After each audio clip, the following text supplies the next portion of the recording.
Cordial saludo. En esta ocasión nos permitimos hacer la presentación del desarrollo de la Edad Moderna y los aportes más relevantes a la ciencia jurídica, tomando como referencia bibliográfica el libro Historia General del Derecho del autor Fernando Muñoz del año 2020.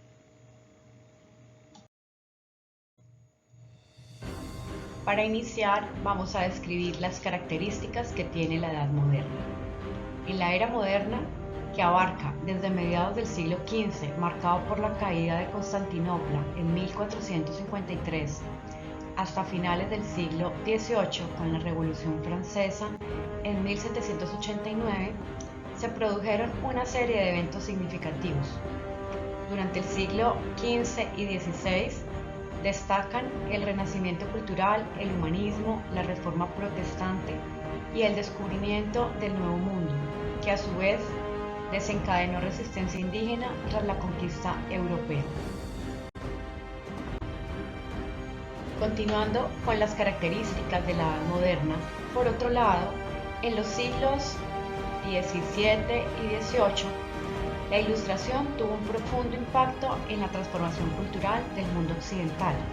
Este cambio cultural influyó en eventos como la independencia de los Estados Unidos en el año 1776 y la Revolución Francesa, que tuvo lugar en 1789.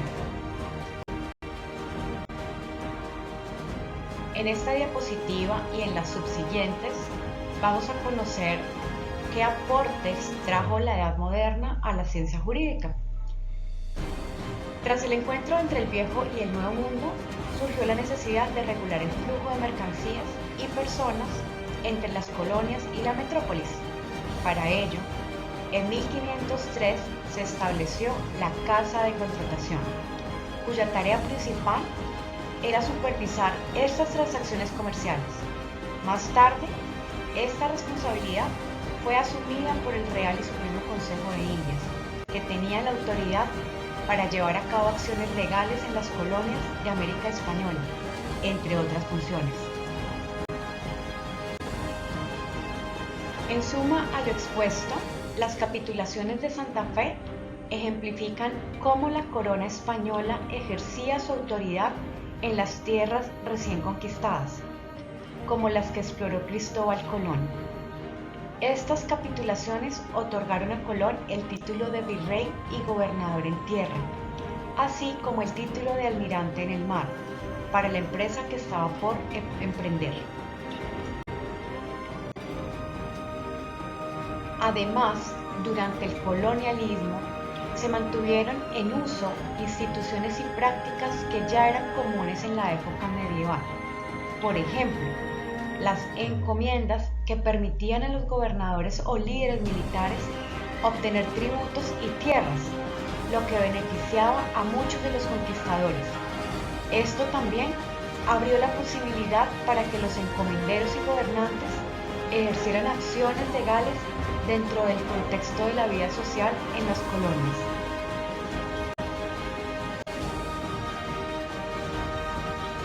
Además, se llevó a cabo un análisis profundo, tanto jurídico como filosófico, sobre el abuso de poder por parte de los representantes de la corona en tierras americanas. Francisco de Vitoria, un teólogo español, se esforzó por examinar de manera realista los eventos más comunes que podían ser objeto de análisis jurídico. Reconoció el legítimo derecho de los indígenas a ser respetados como seres humanos y condenó enérgicamente cualquier forma de violencia contra los pueblos americanos. Su pensamiento, influenciado por el jus gentium y la ley natural, refleja la influencia de Santo Tomás de Aquino. Esta tradición, representada por la Escuela de Salamanca, a la que pertenecía Vitoria, fue crucial para el desarrollo del contractualismo, basado en la idea de un derecho universal que todos los seres humanos tienen el derecho de ejercer.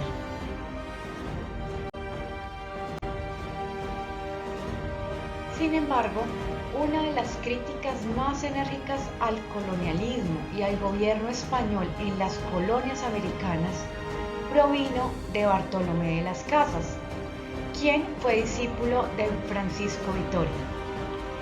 De las Casas se preocupó profundamente por defender los derechos de los indígenas, quienes sufrían abusos por parte de los comendadores.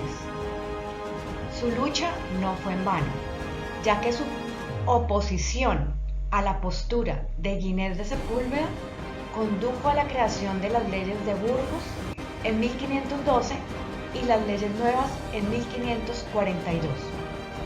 Estas leyes permitieron cambiar la forma en que se llevaban a cabo las encomiendas en las colonias.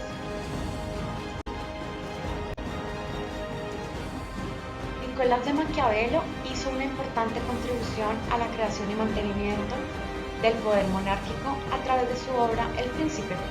En este libro ofreció consejos a los monarcas sobre cómo conservar el poder que ya tenían o cómo conquistarlo si aún no lo tenían.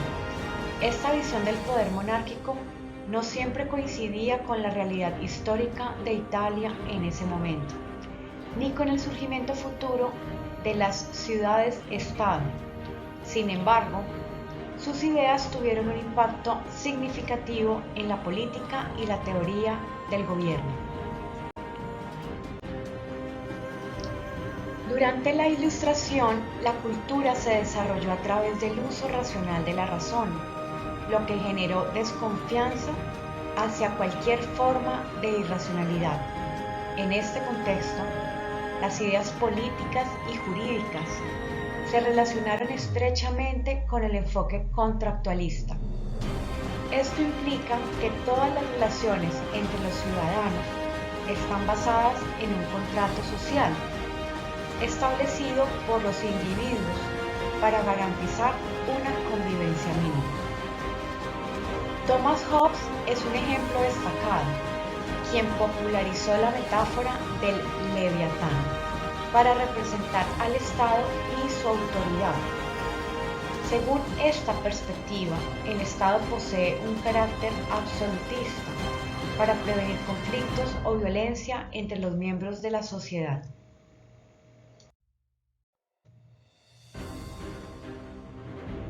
Otro importante pensador en el enfoque contractualista es John Locke.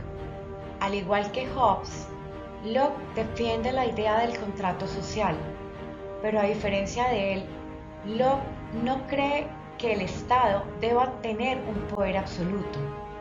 Por el contrario, sostiene que el Estado debe limitar su intervención en la vida social y centrarse en proteger la propiedad privada. Esto se logra obteniendo el consentimiento general de los gobernados y comprendiendo la naturaleza de sus intereses.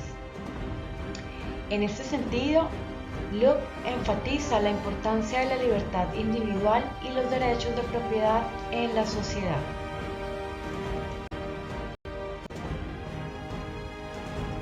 Jean-Jacques Rousseau es otro importante filósofo que contribuyó a la concepción del contrato social. Para Rousseau, la relación contractualista es fundamental para superar el egoísmo humano y lograr un acuerdo general que garantice las bases de un gobierno republicano. Según él, esta relación basada en el consentimiento mutuo es la clave para establecer una sociedad justa y equitativa.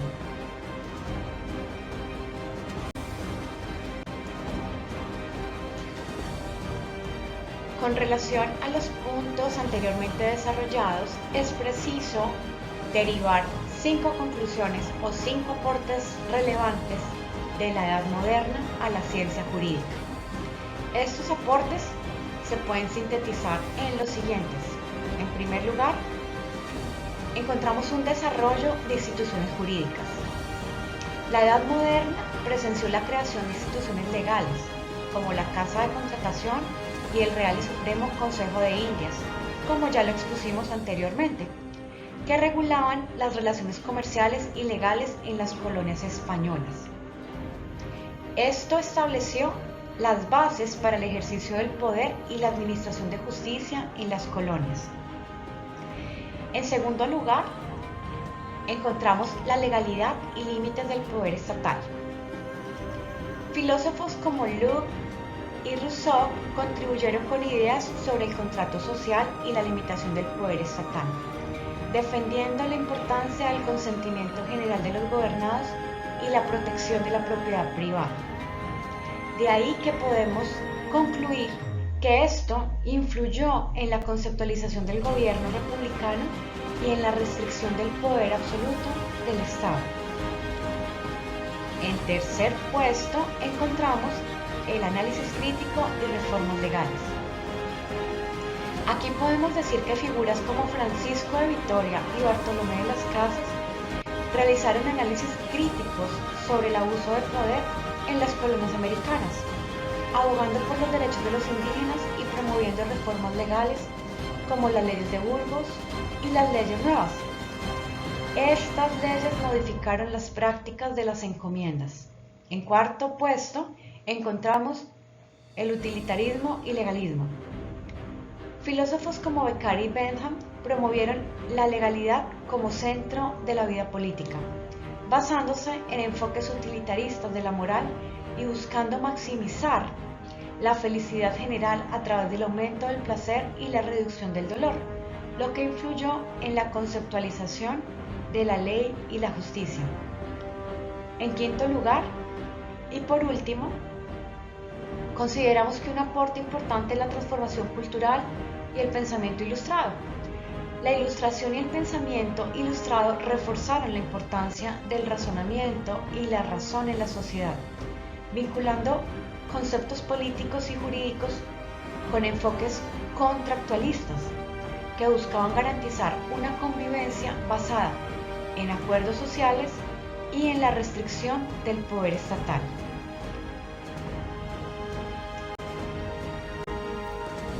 Dado lo anterior y en el contenido siguiente, es de gran importancia estudiar las formas paradigmáticas de organización constitucional y legal y de cultura jurídica, que predominan a lo largo de la historia con el fin de analizar cambios y contenido moderno.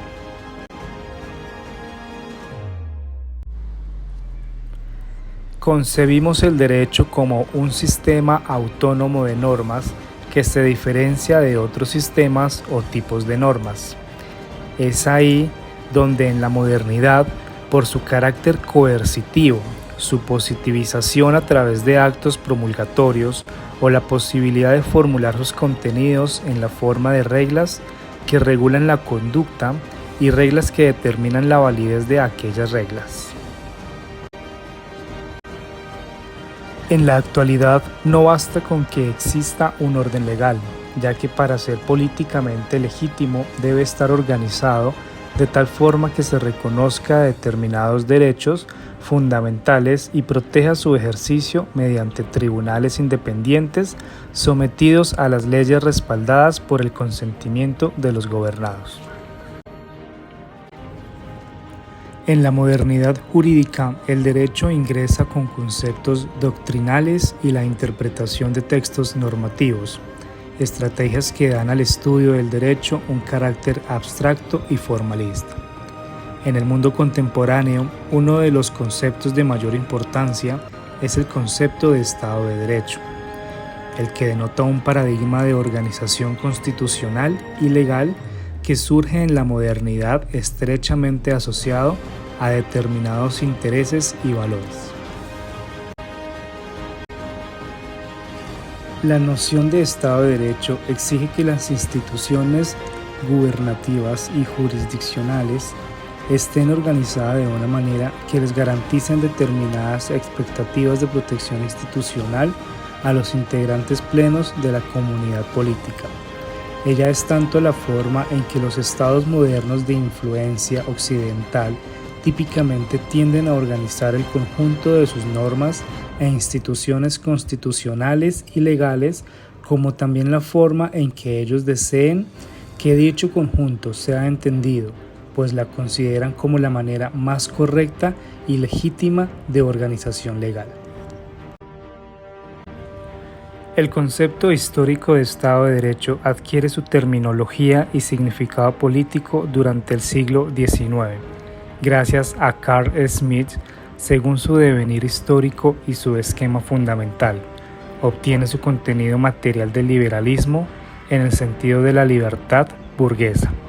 Comprende la libertad personal, propiedad privada, libertad de contratación, libertad de industria y comercio.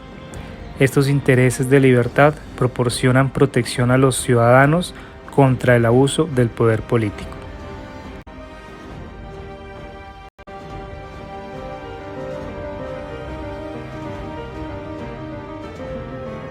Porque el progreso de la técnica moderna es sobre todo, al mismo tiempo, un progreso en la eliminación del subjetivismo romántico, un progreso en la captación del individuo humano y en la criminalización y automatización de masas.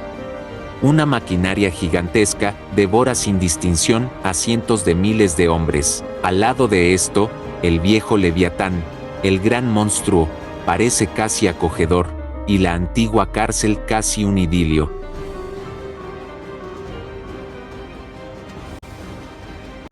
La creencia moderna en el Estado de Derecho representa un cambio significativo de tradiciones políticas y jurídicas. Durante el siglo XVI, el giro renacentista hacia la antigüedad grecorromana permitió el surgimiento de algunos intelectuales, los así llamados humanistas jurídicos, que por primera vez intentaron darle un carácter histórico a la comprensión del legado jurídico romano. Sin embargo, las facultades de derecho se aferraron a la exposición dogmática de los dos derechos durante toda la temprana modernidad. En el paso del siglo XVII al siglo XVIII, el derecho comenzó a servir de punto de apoyo para la limitación del creciente poder estatal, permitiendo que doctrinas medievales sobre la legitimidad popular de la monarquía fueran invocadas en un nuevo contexto, para transformar el derecho público en una fuerza opositora extrínseca a la razón del Estado y dedicada a controlarlo. En la segunda mitad del siglo XVIII, en el marco del movimiento ilustrado, surgieron en Inglaterra las primeras cátedras sobre derecho nacional, junto a los primeros planes de reemplazar la tradicional fragmentación normativa heredada de tiempos medievales y mantenida como elemento fundamental de la arquitectura política del antiguo régimen, por un derecho legislado de acuerdo a las demandas de la razón. Podemos identificar antecedentes remotos de la noción moderna de Estado de Derecho en la isonomía o igualdad de los ciudadanos ante la ley existente en la polis ateniense. Tuvieron lugar los procesos de redacción de constituciones y códigos en Europa y las Américas entre fines del siglo XVIII. Estas observaciones evidencian que la modernidad del derecho es antecedida y en gran medida producida por una modernidad política que comienza a actuar más temprano, en torno al siglo XVI, cuando se instaura como desafío político central la creación del Estado nacionales. Estos dos hechos que hablaré a continuación marcaron la historia y la ciencia jurídica en el mundo, dando como principal objetivo los derechos humanos. Con la independencia de los Estados Unidos, surgieron los primeros derechos como la libertad de expresión, la libertad religiosa y la libertad de petición.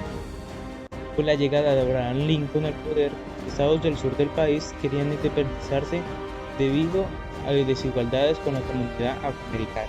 Pero Lincoln quería evitar eso y conllevó a una guerra civil, dando en una victoria al gobierno de Lincoln. Tras el fin de la guerra, en 1865, el Congreso abola la esclavitud mediante la enmienda número 3. En 1868, se busca garantizar la igualdad de derechos entre la población blanca y negra mediante la enmienda número 14. Y en 1870, mediante la enmienda número 15, no se podía privar a nadie de su derecho a sufragar por su raza o color. Mediante estas enmiendas de la Constitución revolución se buscaba lograr una igualdad entre la comunidad afroamericana y personas blancas. Sin embargo, la desigualdad racial trajo que excluyeran a la comunidad negra. Debido al racismo, estas enmiendas fueron superadas y permitió que en varios estados establecieran leyes de segregación racial. No sería hasta 1964, con la Ley de los Derechos Civiles, en donde la comunidad afroamericana se le protegió de discriminación, prohibiendo la segregación racial en empleo y espacios públicos. La falta de libertades, la desigualdad y la pobreza en Francia llevó a que la población diera una revolución en contra del rey Luis XVI y su esposa María Antonieta. Esta revolución sería una de las más importantes en el inicio de los derechos humanos, derechos como derecho a la libertad, derecho a la propiedad, derecho a la seguridad y a la resistencia a la opresión.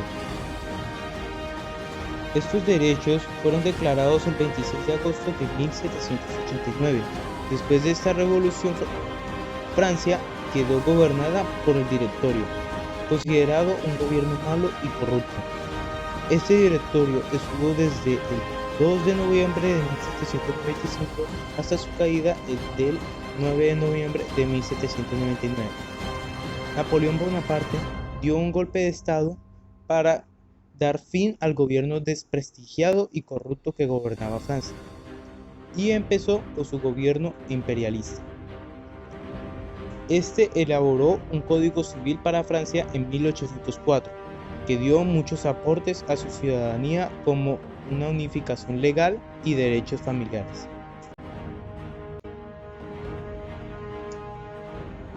Como referencia bibliográfica, se tomó como insumo el libro del autor Fernando Muñoz titulado Historia General del Derecho, publicado en el año 2020.